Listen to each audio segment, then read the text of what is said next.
একটা যুদ্ধ যেটা অনেকগুলো দিন ধরে গোটা মধ্যপ্রাচ্যকে একেবারে টান টান করে রেখেছে, সেই যুদ্ধ নিয়ে আমেরিকার প্রেসিডেন্ট ডোনাল্ড ট্রাম্প এই প্রথম এমন একটা কথা বললেন যেটা অনেকেই আশা করেননি।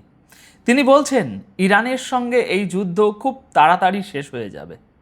কিন্তু ঠিক তার পরেই তিনি আর একটা কথা যোগ করলেন, যেটা আসলে গোটা বিষয়টাকে অন্যরকম করে দেয়। ট্রাম্প স্পষ্ট করে বলেছেন অস্ত্রের ঘাটতির কারণে আমেরিকা পিছু হটছে না। তাহলে আমেরিকা কি সত্যি যুদ্ধ গোটাতে চাইছে, নাকি এর পেছনে অন্য কোনো হিসাব আছে? আজ এই প্রশ্নটা নিয়েই শুরু করব। সঙ্গে থাকবে আরও দুটো বড় খবর। আমেরিকার পারমাণবিক অস্ত্র নিয়ে ইরান এই প্রথম যে অস্বস্তি প্রকাশ করলো সেটা কি নিয়ে, আর সৌদি আরবে আজ যে বৈঠক হতে চলেছে সেটা কেন হুতিদের জন্য একটা সতর্ক বার্তা হয়ে উঠতে পারে। আজ 7ই আগস্ট 2026 সন্ধ্যা শুরু হয়ে গেছে। তাহলে চলুন শুরু করা যাক প্রথম বড় খবর দিয়ে। দর্শক বন্ধুরা, রিপোর্ট অনুযায়ী ডোনাল্ড ট্রাম্প আজ বলেছেন তিনি আশা করছেন ইরানের সঙ্গে যুদ্ধ খুব শীঘ্রই শেষ হয়ে যাবে, কারণ তার হিসেব অনুযায়ী ইরান আর বেশি দিন টিকে থাকতে পারবে না। সঙ্গে তিনি এটাও বুঝিয়ে দিয়েছেন যে ইরান যদি একটা চুক্তিতে আসে, শর্ত মেনে নেয়, তাহলে আমেরিকা কূটনীতিকেই অগ্রাধিকার দেবে। এখন এই বক্তব্যটা কখন এলো সেটা কিন্তু দর্শক বন্ধুরা খুব গুরুত্বপূর্ণ।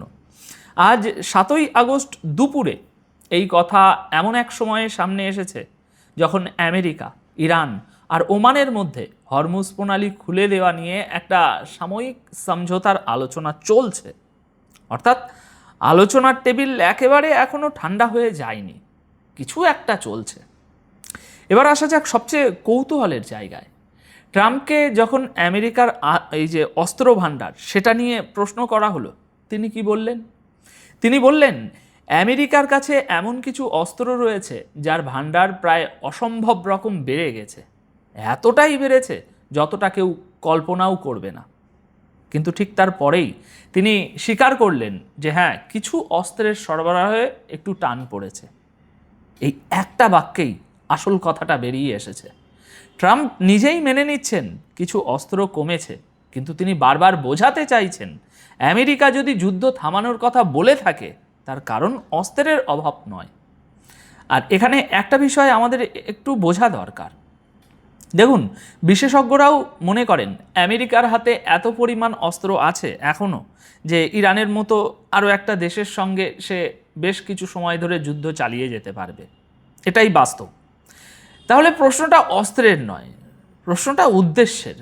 কারণ আমেরিকা এখনও ঠিক করে উঠতে পারছে না যে যুদ্ধ থেকে সে আসলে কি অর্জন করতে চায়, লক্ষ্যটা কি। সেই স্পষ্টতা না থাকলে যুদ্ধ চালিয়ে যাওয়ার যুক্তিটাই দুর্বল হয়ে পড়ে। আর এখানেই আমাদের মনে রাখতে হবে গত কয়েকদিনের রিপোর্টগুলোর কথা। একাধিক রিপোর্টে বলা হয়েছিল ইরানের সঙ্গে দীর্ঘ যুদ্ধের সময় আমেরিকার কিছু মিসাইল আর ইন্টারসেপ্টরের ভাণ্ডার অনেকটাই কমে গেছে। বিস্তারিত আপনাদেরকে সব জানিয়েছি। ইন্টারসেপ্টর মানে হলো সেই ক্ষেপণাস্ত্র যেগুলো ওই আকাশেই শত্রুর মিসাইল বা ড্রোন ধ্বংস করার জন্য ব্যবহার করা হয়। এই তথ্যটা আমরা আজ থেকে মোটামুটি ওই 3-4 দিন আগেই আপনাদের বিস্তারিত জানিয়েছিলাম।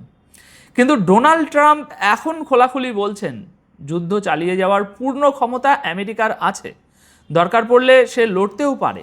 তাই এই মুহূর্তে যা মনে হচ্ছে আমেরিকা আলোচনাকে একটা সুযোগ দিতে চাইছে। তবে এখানেই কিন্তু এই বিষয়টা শেষ হচ্ছে না, কারণ এটা প্রথমবার নয়, এর আগেও একাধিকবার আলোচনার চেষ্টা হয়েছে। আলোচনা তো চেষ্টা না, আলোচনা হয়েওছে, আর তারপর আবার বোমাবর্ষণ শুরু হয়েছে। কখনো কখনো তো আপনারা সবই জানেন যে আলোচনা চলাকালীনই হয়েছে। তাই এবার দেখার বিষয় একটাই, এবার কি কূটনীতি সত্যি সফল হবে, নাকি আলোচনার পর আবার মিসাইল আর ওই সেই বোমার পালা ফিরে আসবে। আর ট্রাম্প যে শান্তির কথা বলছেন, যুদ্ধ শেষ করার কথা বলছেন, সেটা কি সত্যি শান্তির চেষ্টা, নাকি সময় কাটানোর একটা কৌশল? পিছনে অন্য কিছু চলছে কি না এখনই নিশ্চিত করে বলা কঠিন। এবার দ্বিতীয় খবরে আসা যাক। আর এখানে একটা নতুন প্রশ্ন তৈরি হচ্ছে, আমেরিকার পারমাণবিক শক্তি নিয়ে ইরান কি এই প্রথম অস্বস্তিতে পড়েছে? কারণ আমেরিকা এই মুহূর্তে তার পারমাণবিক অস্ত্রের চেহারা বদলাচ্ছে, সেগুলোকে আগের চেয়ে বেশি বিধ্বংসী কিন্তু একই সঙ্গে আরও নিখুঁতভাবে লক্ষ্যে আঘাত আনার উপযোগী করে তোলার কাজ পুরোদমে চলছে। এই নিয়েও আপনাদের বিস্তারিত প্রতিবেদন দেখিয়েছি। ইরান এখন বলছে তার উদ্বেগ শুধু নিজের জায়গার জন্য নয়, গোটা দুনিয়ার জন্য। কারণ আমেরিকার উদ্দেশ্য আর অভিসন্ধির উপর তার ভরসা নেই। মনে করে দেখুন, কয়েকদিন আগেই আমরা একটা রিপোর্ট আপনাদের জানিয়েছিলাম, সেখানে বলা হয়েছিল আমেরিকা ট্যাকটিক্যাল নিউক্লিয়ার বোমা ব্যবহার করতে পারে। ট্যাকটিক্যাল নিউক্লিয়ার বোমা মানে ওই বোমাগুলো তুলনায় ছোট হবে, হিরোশিমা নাগাসাকির মতো নয়, তুলনায় ছোট হবে, ছোট পারমাণবিক অস্ত্র যেগুলো যুদ্ধক্ষেত্রে ব্যবহারের কথা ভাবা হয়। আর তারপরেই ইরানের এই বক্তব্য এসেছে আজ। 6ই আগস্ট ভিয়েনায় ইরানের স্থায়ী মিশন আমেরিকার বাড়তে থাকা এই পারমাণবিক অস্ত্র ভাণ্ডার নিয়ে কড়া আপত্তি জানিয়েছে। ইরান বলেছে হিরোশিমা আর নাগাসাকির ধ্বংসলীলা আজও দুনিয়াকে মনে করিয়ে দেয় যে পারমাণবিক অস্ত্র মানবজাতির জন্য কতটা ভয়ঙ্কর। এই অনুষ্ঠানটাই ছিল সেই পারমাণবিক হামলার স্মরণে। ইরানের বক্তব্য, এই অস্ত্র শুধু সেই সময়ে লক্ষ লক্ষ মানুষের প্রাণ কাড়েনি, তার তেজস্ক্রিয়তা পরবর্তী কয়েক প্রজন্ম পর্যন্ত ক্ষতি করে গেছে। আর তাই ইরান বলছে দুনিয়াকে যদি এমন ধ্বংস থেকে বাঁচতে হয় তাহলে সমস্ত পারমাণবিক অস্ত্র পুরোপুরি নির্মূল করাই একমাত্র রাস্তা। এখানে একটা জায়গা ভালো করে খেয়াল করার মতো, ইরান কিন্তু এটা বলছে না যে আমাদেরও পরমাণু অস্ত্র বানাতে দাও। ইরান কি বলছে? ইরান বলছে যারা বানিয়ে ফেলেছে তারা সেগুলো ধ্বংস করুক। সেই সঙ্গে ইরান অভিযোগ করেছে আমেরিকা, যে দেশ আজ পর্যন্ত দুনিয়ায় একমাত্র পারমাণবিক অস্ত্র ব্যবহার করেছে, সে নিজের অস্ত্র কমানোর বদলে সেগুলো ক্রমাগত বাড়াচ্ছে এবং দিন দিন আরও বেশি আধুনিক করছে। ইরানের দাবি আমেরিকার এই নীতি গোটা মানব জাতির জন্য দিন দিন বাড়তে থাকা একটা বিশাল বড় বিপদ। তবে এই বিবৃতির ভিতরে আরেকটা জিনিস একটু লুকিয়ে আছে দর্শক বন্ধুরা। আমি বলবো ইরানও ভয় পাচ্ছে, ইরানেরও আশঙ্কা আমেরিকা যদি ছোট মাপেরও কোনো ভুল পদক্ষেপ নিয়ে ফেলে তাহলে পরিণতি কি হবে। আর ভয় জিনিসটা খারাপ নয়, ভয় থেকেই সতর্কতা আসে, আর সতর্কতা থেকেই নতুন কিছু তৈরি করার তাগিদ তৈরি হয়। প্রতিবেশীকে নিয়ে ভয় না থাকলে সতর্কতাও থাকে না।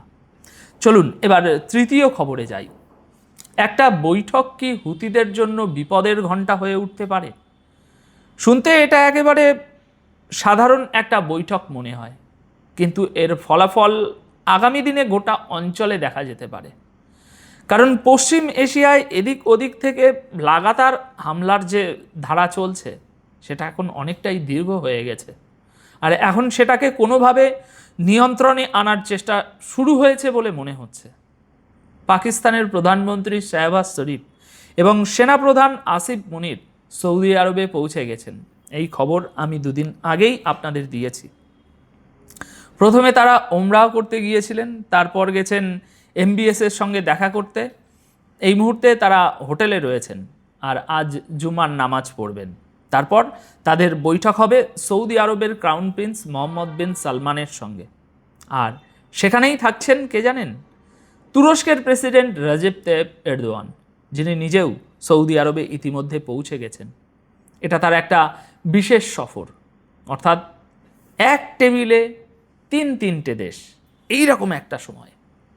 রিপোর্ট অনুযায়ী এই বৈঠকে পশ্চিম এশিয়ার নিরাপত্তা, সামরিক সমন্বয় এবং দুই দেশের সম্পর্ক আরও মজবুত করা নিয়ে আলোচনা হবে। কিন্তু এই বৈঠকের সময়টা কেন গুরুত্বপূর্ণ বলুন তো? কারণ পাকিস্তান সম্প্রতি সৌদি আরবের সেই নৌসামরিক জোটের অংশ হয়েছে যার উদ্দেশ্য হলো লোহিত সাগরে হুতিদের হামলা থেকে জাহাজগুলোকে রক্ষা করা। আর তাই ঠিক এইখানেই এই বৈঠকের ওজনটা সাধারণ থেকে অসাধারণ হয়ে ওজন অনেক বেড়ে যাচ্ছে। রিপোর্ট অনুযায়ী এই বৈঠকের পর সামরিক ও বাণিজ্যিক ক্ষেত্রে একটা নতুন যৌথ কাঠামো সামনে আসতে পারে। তবে এখানে একটা কথা পরিষ্কার করে বলা দরকার, কোনো প্রতিরক্ষা চুক্তি বা ডিফেন্স প্যাকের যে কথা সেটা কিন্তু বলা হচ্ছে না, তাই আমিও সেটা বলবো না। তাহলে এখন এখান থেকে দেখার বিষয়টা কি আছে? এই তিনটে দেশ কি সত্যি পশ্চিম এশিয়ায় এই যে বাড়তে থাকা সংঘাত, এটা কমানোর কোনো নতুন রাস্তা বের করতে পারবে, নাকি এই বৈঠক আসলে আরো বড় কোনো সিদ্ধান্তের শুধু শুরুয়াত? এবার গোটা বিষয়টা এক জায়গায় নিয়ে আসা যাক। একদিকে ট্রাম্প বলছেন যুদ্ধ শীঘ্রই শেষ হবে, কিন্তু সঙ্গে এটাও বলছেন যে আমেরিকা লড়ে যাওয়ার ক্ষমতা পুরোপুরি আমেরিকার এখনও আছে। অন্যদিকে ইরান আমেরিকার পারমাণবিক অস্ত্র নিয়ে প্রকাশ্য উদ্বেগ জানাচ্ছে। আর ঠিক এই সময়েই সৌদি আরবে পাকিস্তান আর তুরস্কের নেতাদের নিয়ে একটা বৈঠক বসছে, যেটা এই অঞ্চলের নিরাপত্তার সমীকরণ বদলে দিতে পারে। অর্থাৎ একদিকে যুদ্ধ থামানোর কথা হচ্ছে, আর অন্যদিকে নতুন নতুন জোট আর প্রস্তুতির খবর আসছে। তাই এখন আপনাদের কাছে আমার প্রশ্ন একটা, ট্রাম্প যে এই বলছেন যে এই যুদ্ধ খুব তাড়াতাড়ি শেষ হয়ে যাবে, আপনার কি মনে হয় এটা সত্যি যুদ্ধ শেষ করার ইঙ্গিত, নাকি এটা নিছক সময় কেনার একটা কৌশল আর পেছনে অন্য প্রস্তুতি চলছে? আপনার মতামত অবশ্যই কমেন্টে জানাবেন। সময় নিয়ে পুরোটা দেখার জন্য ধন্যবাদ। আবার দেখা হবে পরের ভিডিওতে।